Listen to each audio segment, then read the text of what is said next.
दिल्ली में ओखला के बटला हाउस इलाके में अफवाह की वजह से भगदड़ मच गई। इस वाकये में एक शख्स की मौत हो गई। पोस्टमार्टम के लिए लाश को एम्स मुंतकिल कर दिया गया है। महलूक शख्स का नाम हबीबुल्लाह बताया गया है। महलूक 32 साल का था और एक टेलर के पास काम करता था। शाह मस्जिद के पास भगदड़ के बाद वो गिरकर बेहोश हो गया। नजदीकी अस्पताल ले जाने पर हबीबुल्लाह को मुर्दा करार दिया गया। पुलिस इस मामले में छानबीन कर रही है। बताया जा रहा है कि महलूक के जिस्म पर चोट का कोई निशान नहीं है। आपको बता दें कि अफवाह फैलाने के इल्जाम में फिलहाल 2 लोगों को हिरासत में लिया गया है।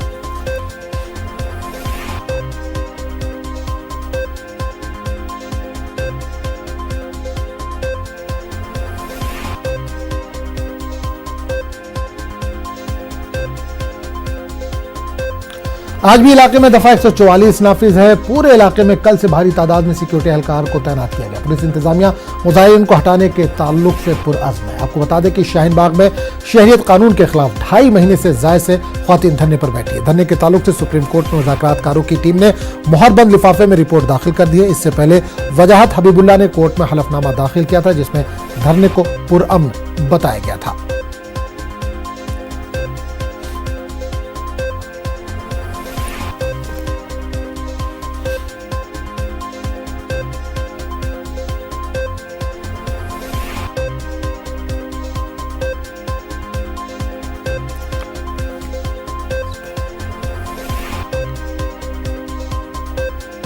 और इस पूरे मामले पर बात करने के लिए हम सीधे रुख करेंगे दिल्ली का, जहां से हमारे नुमाइंदे शंकर इस वक्त जुड़े हैं। शंकर, कल से हम देख रहे हैं दिल्ली में जो जामिया का इलाका है वहां पर शाहीन बाग की अगर हम खास कर बात करें तो दफा 144 लगा दिया गया था। पूरे इलाके में सिक्योरिटी बढ़ा दी गई थी। आज किस तरह का माहौल, किस तरह का मंजर देख पा रहे हैं? क्या आज भी वहां पर उसी तरह से सिक्योरिटी का इंतजाम किया गया है? देखिए, निश्चित तौर से जिस तरह से अगर साउथ ईस्ट दिल्ली की अगर बात करें तो साउथ ईस्ट दिल्ली के जामिया, शाहीन बाग, तुगलकाबाद, ये जो इलाके हैं यहाँ पर विशेष तौर पर जो सुरक्षा व्यवस्था है वो काफी बढ़ी हुई है और यहाँ पर कोशिश की जा रही है कि इस इलाके में जो शांति व्यवस्था वो बनी रहे और इसके लिए तमाम वो प्रयास जो है वो किए जा रहे हैं। और हालांकि जिस तरह से देखा जाए दिल्ली में हिंसा की अगर बात करें तो जिस तरह से भी पिछले कुछ दिनों पहले नॉर्थ ईस्ट दिल्ली में हुआ, नॉर्थ ईस्ट दिल्ली के खासकर जाफराबाद, मौजपुर, इन तमाम इलाकों में, भजनपुरा, उन सब इलाकों में हुआ। उसके बाद साउथ ईस्ट दिल्ली जो है उसमें अच्छा खासा डिस्टेंस है। लेकिन जो यहाँ पर कल जिस तरह से एक अफवाह जो है उसका बाजार जिस तरह से गर्म हुआ, जिस तरह से बकायदा खासकर साउथ ईस्ट दिल्ली के तुगलकाबाद, संगम विहार, साकेत, खानपुर, देवली, यहाँ से लेकर कल उत्तम नगर, द्वारिका, इन तमाम इलाकों में बकायदा जिस तरह से एक अफवाह का बाजार गर्म हुआ, ये इस तरह से बकायदा काफी जो चीजें कल जो एक हलचल सी मची हुई देखा जा रहा था।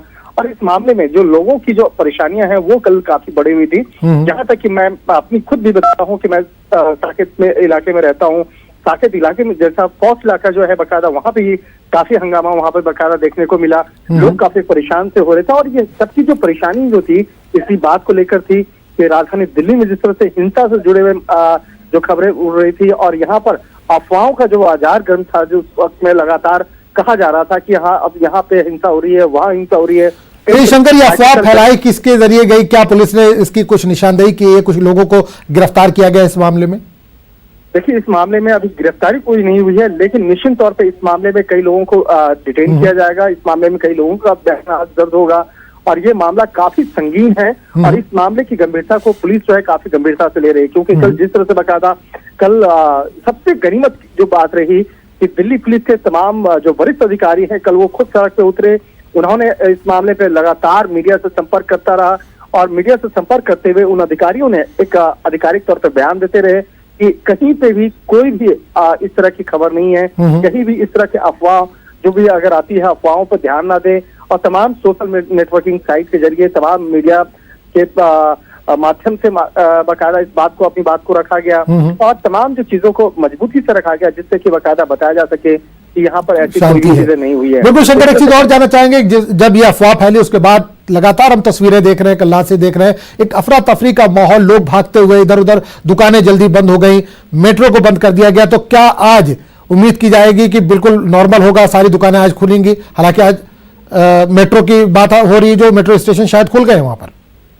आज तमाम जो हालात है, तमाम सिचुएशन जो है आज कूल है। आज कुछ भी ऐसा सुबह नहीं है, दुकानें खुली हुई हैं, मेट्रो चल रही हैं, गाड़ियां चल रही हैं, लोग अपने दफ्तर के लिए जा रहे हैं। आज कुछ भी ऐसा नहीं है, लेकिन कल जो सिचुएशन कुछ घंटों का, खासकर तौर पे 6 बजे से लेकर 9 बजे रात तक, मैंने कि 3 घंटे का जो समय था, वो समय बड़ा एक ऐसा समय था कि समय गुजारे न गुजर रहा था, कट पा रहे थे लोग, क्योंकि उस वक्त में जिस तरह से हंगामा बरपा था, हर कोई ये चाह रहा था, चाहे वो आम हो या खास, हर कोई चाह रहा था कि उसके जो अपने परिजन हैं वो सुरक्षित हो। तमाम अपने जानकार, अपने तमाम दोस्तों, तमाम अपने सहयोगियों को कुछ कॉल करके पूछ रहा था और एक दूसरे को बता रहा था।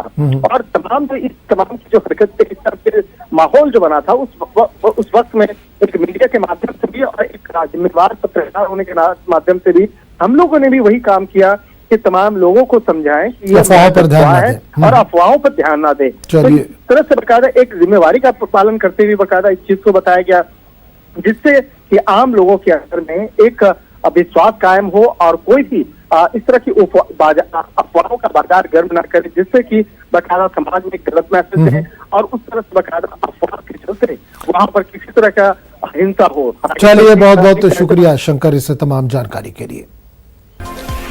आगे बढ़ेंगे। जम्मू कश्मीर से दफा 370 की मनसूखी के ताल्लुक से आज सुप्रीम कोर्ट बड़ा फैसला सुना सकता है। सुप्रीम कोर्ट के 5 जजों की आईनी बेंच फैसला सुना सकती है। दफा 370 की मनसूखी के आईनी हैसियत को चैलेंज किया गया। सुप्रीम कोर्ट आज फैसला करेगा कि मामले को बड़ी आईनी बेंच में भेजा जाए या नहीं। वादा है कि 23 जनवरी को दफा 370 की मनसूखी के खिलाफ अर्जियों पर सुनवाई हुई, जिसमें कोर्ट ने फैसला महफूज रखा था। आपको बता दें कि जम्मू कश्मीर से 5 अगस्त को दफा 370 मनसूख कर दिया गया था। और जम्मू कश्मीर के साबिक वज़ीर आला उमर अब्दुल्ला की हिरासत के मामले पर सुप्रीम कोर्ट में आज समाअत है। कोर्ट उमर अब्दुल्ला की बहन सारा अब्दुल्ला की अर्जी पर समाअत करेगा। ये समाअत जस्टिस अरुण मिश्रा और जस्टिस इंदिरा बनर्जी की बेंच करेगी। आपको बता दें कि पिछली समाअत में इस हवाले से सुप्रीम कोर्ट ने जम्मू कश्मीर इंतजामिया को नोटिस दिया था। सीनियर वकील कपिल सिब्बल की जानिब से जल्द समाअत करने की दरख्वास्त रद्द कर दी गई थी। और इस दोनों खबरों पर बात करने के लिए हम सीधे रुख करेंगे दिल्ली, जहां से हमारे नुमाइंदे अनिल इस वक्त जुड़ रहे हैं। अनिल, आज काफी अहम सुनवाई है सुप्रीम कोर्ट में। सबसे पहले बात करेंगे 370 को जो बर्खास्त किया गया, तो उस ताल्लुक से सुप्रीम कोर्ट में सुनवाई है, कब तक शुरू हो सकती है सुनवाई?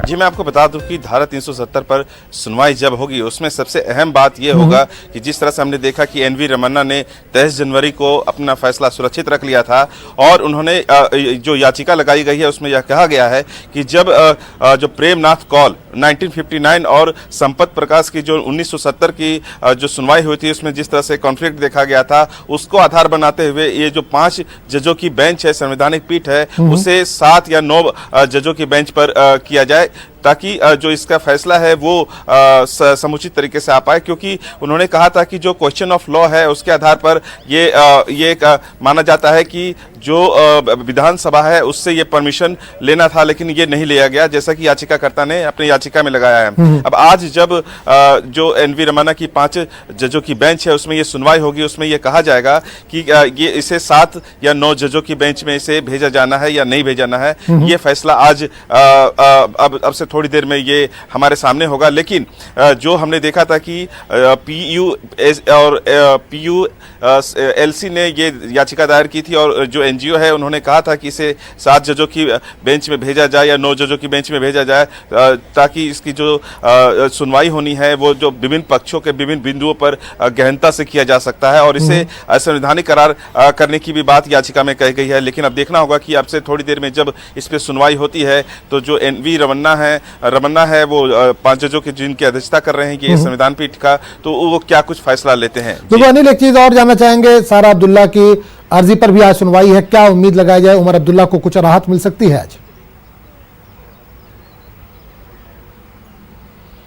निश्चित तौर पर जिस तरह से पिछले सुनवाई में हमने देखा कि जो 2 जजों की बेंच ने ये जम्मू कश्मीर को नोटिस जारी कर जवाब मांगा था कि क्या कुछ जो उमर अब्दुल्ला के जो हिरासत लिया गया था वो उस पर क्या स्थिति है, आखिर जम्मू कश्मीर की स्थिति क्या है, वाकई क्या उनको हिरासत से बाहर किया जा सकता है या नहीं। क्योंकि हमने देखा था जब 5 अगस्त 2019 को जब इसको धारा 370 और 35 से को हटाया गया था और इसके बाद से उन्हें हिरासत में एहतियातन वेपन के तौर पर ले लिया गया था। सीआरपीसी की धारा 107 के तहत जब उन्हें हिरासत में लिया गया था तो वो कहा गया था कि ये 6 महीने के लिए होगी। जब 5 फरवरी 2020 को जब ये 6 महीने पूरे हो गए थे, सरकार जो है उसको पीएसए के तहत उसे हिरासत में ले लेती है। अब सारा अब्दुल्ला का जिस तरह से कपिल जो लॉयर हैं वो आए थे, कपिल सिब्बल और सारा अब्दुल्ला की तरफ से, हाँ कपिल सिब्बल आए थे और सारा अब्दुल्ला की तरफ से उन्होंने वो कोर्ट में पेश होकर के कई चीजों की मांग रखी थी। उन्होंने कहा था कि किस तरह से जब 5 अगस्त 2019 को ये एब्रोगेशन किया गया था तो उमर अब्दुल्ला ने ट्वीट कर यह भी कहा था कि कैसे वो शांति बहाल करने की अपील की थी लोगों से। तो ऐसे में जो सरकारी पक्ष है वो कहीं ना कहीं इस बात को रखेंगे कि जब ये कहा गया था, इससे पहले भी कई ऐसे ट्विटर थे जिसमें उन्होंने शांति भंग करने की बात, भड़काऊ भाषण देने की बात, भड़काऊ बात करने की बात उन्होंने संदेश दिया था। तो इस बात को लेकर भी आज सुप्रीम कोर्ट में सुनवाई होगी, दोनों तरफ से बात रखी जाएगी। अब देखना होगा कि अब से थोड़ी देर के बाद क्या कुछ सुप्रीम कोर्ट का फैसला आता है। बिल्कुल, स्टेट गवर्नमेंट को सुप्रीम कोर्ट ने यह भी नोटिस दिया था, जो इंतजामिया कश्मीर का उसको नोटिस दिया था और उससे जवाब भी मांगा था। तो क्या उनकी तरफ से जवाब दाखिल कर दिया गया है कि नहीं अभी अनिल? जी अब जैसे ही सुनवाई होगी तो पीठ के सामने ये जो जवाब है खास करके राज्य सरकार का वो रखा जाएगा। राज्य सरकार वहाँ के जो हालात हैं उसको लेकर के, राजनीतिक हालात क्या हैं, वहाँ की जो कानून व्यवस्था क्या है, किस तरह से वहाँ पे अभी शांति बहाल है, क्या कुछ उनका हिरासत बढ़ाया जा सकता है या रखा जा सकता है, इसको लेकर किया जा सकता है। क्योंकि हमने देखा कि जब 5 फरवरी को जब 6 महीने उनके एहतियातन हिरासत की समय सीमा समाप्त हो रही थी तो सरकार ने तुरंत उनको पीएसए के तहत उनको हिरासत बढ़ा दी। तो लगता है कि जिस तरह से उन्होंने दोबारा उनको हिरासत में लिया है तो राज्य सरकार कहीं ना कहीं ये चाहेगी कि ये हिरासत की अवधि बढ़ाई जाए। वहीं याचिकाकर्ता ये चाहेंगे कि जो उनका हिरासत है उनको समाप्त किया जाए और सुप्रीम कोर्ट में उनको पेश करने की जो उनकी मांग थी वो उन्हें माना जाए। चलिए, बहुत बहुत शुक्रिया अनिल कुमार इस तमाम जानकारी के लिए। आगे बढ़ेंगे। निर्भया इज्तिमाई इस्मत रेजी मामले के मुजरिम पवन गुप्ता की अर्जी पर आज सुप्रीम कोर्ट में सुनवाई है। यह सुनवाई बंद कमरे में 5 जजों के आईनी बेंच करेगी, जिसमें जस्टिस NV रमन, आईनी बेंच में justice Arun Mishra, justice RF Nariman, justice R Bhanumati और जस्टिस अशोक भूषण शामिल है। गौरतलब है कि इससे पहले तीसरी बार 3 मार्च के लिए पवन गुप्ता समेत 4 कसूरवारों के खिलाफ पटियाला हाउस कोर्ट ने डेथ वारंट जारी किया था। निर्भया इज्तिमाई इस्मत रेजी मामले में पटियाला हाउस कोर्ट में आज सुनवाई है। कसूरवारों के वकील AP सिंह ने डेथ वारंट पर रोक लगाने की मांग की है। वकील ने पटियाला हाउस कोर्ट में जानकारी दी है कि कसूरवार पवन गुप्ता ने सुप्रीम कोर्ट में क्यूरेटिव पिटीशन दायर की है।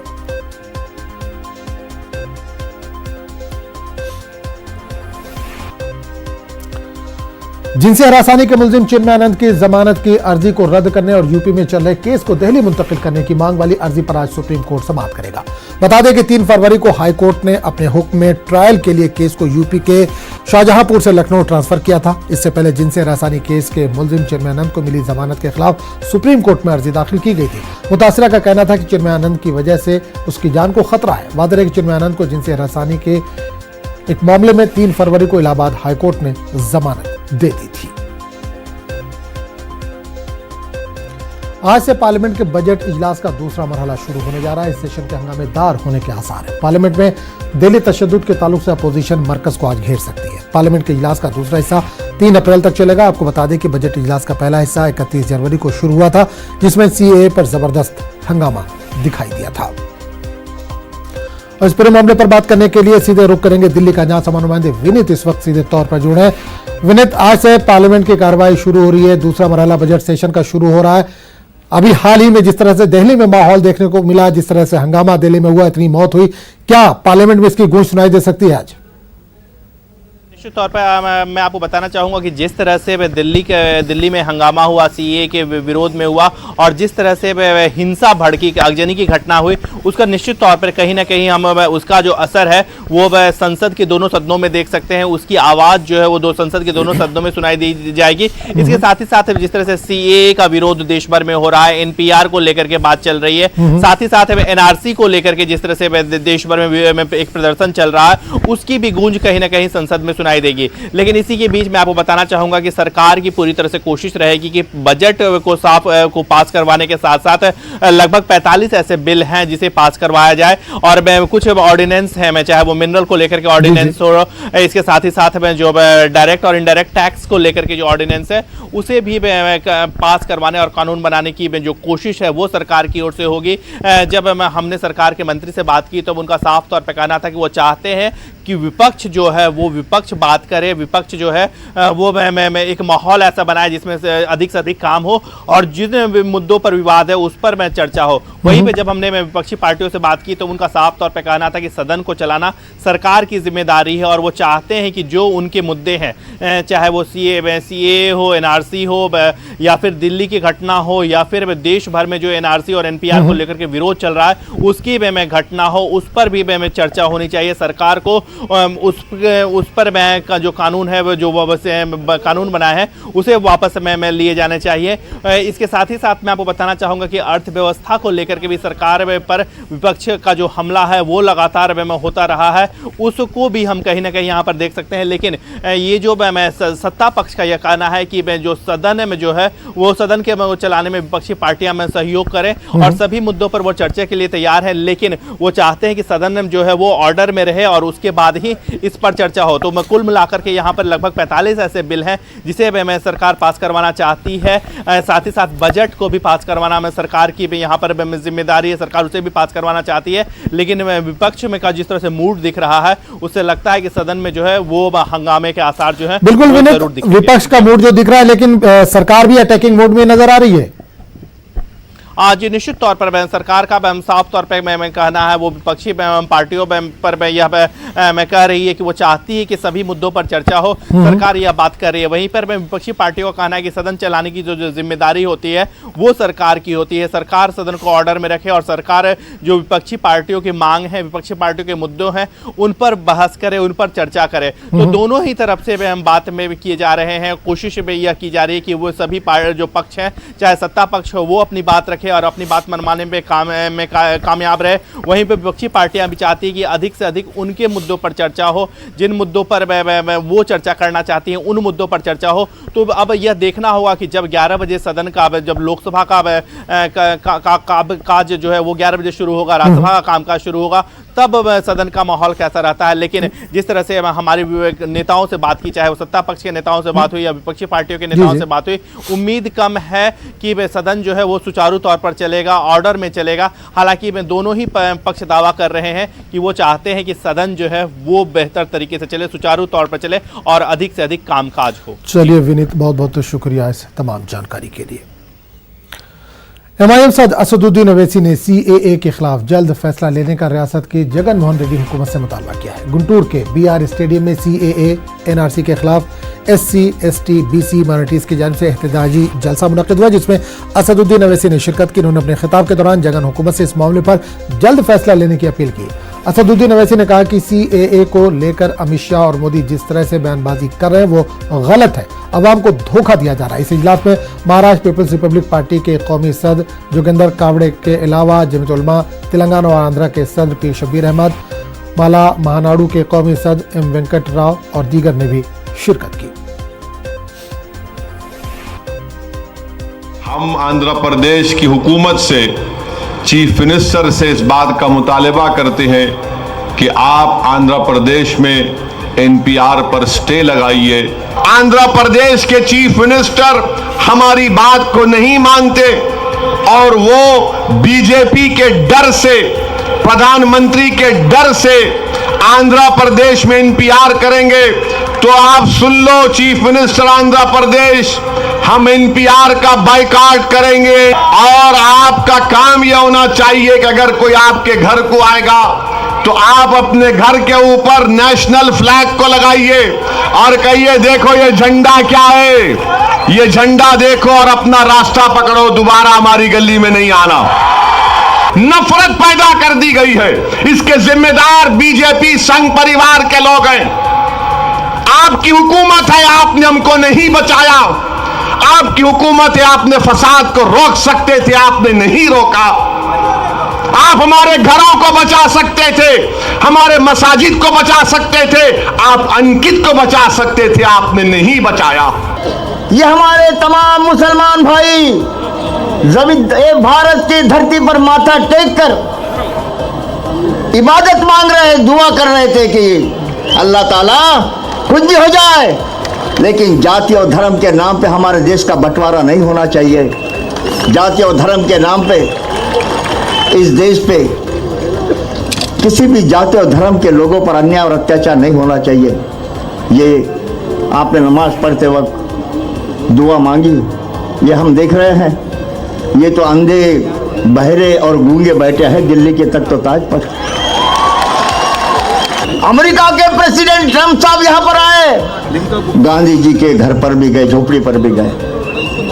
उनको एक भेंट दी गई, एक मूर्ति भेंट दी गई, 3 बंदरों की मूर्ति, गांधी जी की 3 बंदर, आप जानते हैं। बुरा मत बोलो, बुरा मत देखो, बुरा मत सुनो, 3 बंदर।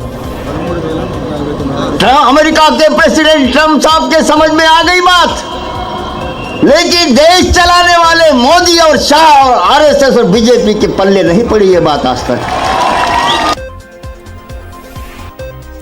कर्नूल ज्वाइंट एक्शन कमेटी की जानिब से शहरियत तरमीम कानून, एनआरसी और एनपीआर को मनसूख करने का मुतालबा करते हुए ख्वातीन गुज़िश्ता कई दिनों से एहतजाज कर रही हैं। एहतजाजी ख्वातीन ने कहा है कि अवाम ने वाईसीपी पर भरोसा करके जगनमोहन रेड्डी को इख्तिदार सौंपा, लेकिन जगनमोहन रेड्डी ने अवाम से धोखा किया। ख्वातीन ने कहा कि बीजेपी हुकूमत मजहब की बुनियाद पर अवाम को तकसीम करना चाहती है। इन्होंने कहा कि मरकजी हुकूमत से मुल्क में अमन व सुकून कायम करने और फ़िरका परस्त ताकतों पर कंट्रोल करने की मांग की है। को इस्तेमाल करते हुए एक अच्छी शख्सियत जगन अन्ना को हमने इंतखाब किया और जगन अन्ना से हम बहुत अजीम उम्मीदें लगाई हुई हैं कि वो हमारे साथ इंसाफ करेंगे, ख़ासकर मुसलमानों के लिए। वो जब तक हुकूमत में नहीं थे वो कह रहे थे कि हम, मेरी छोटी बहनें, बड़ी बहनें और मेरी माताएँ, मेरी नानियाँ, दादियाँ हैं, मैं उनसे वोट की दरख्वास्त कर रहा हूँ। जब हमने उन्हें वोट दिया और उन्हें इंतखाब किया, उन्हें कुर्सी पर बिठाया, तो उनका फ़र्ज़ बनता है कि वो हमारे भी प्रॉब्लम्स को हल करे। ये बहुत बड़ा काला कानून है, इसे रद्द करे। और हम रोड पर बैठे हुए हैं, आपको वोट देकर हम रोड पर बैठे हुए हैं। हम अजीम सीएम साहब से गुजारिश करते हैं कि हमारी मांग को पूरी करें। ये बड़ी ख़तरनाक है, हर एक के लिए ख़तरनाक है। तो आज की ताज़ा खबर में फिलहाल इतने, अगले बुलेटिन में आपसे फिर मुलाकात होगी। आदाब।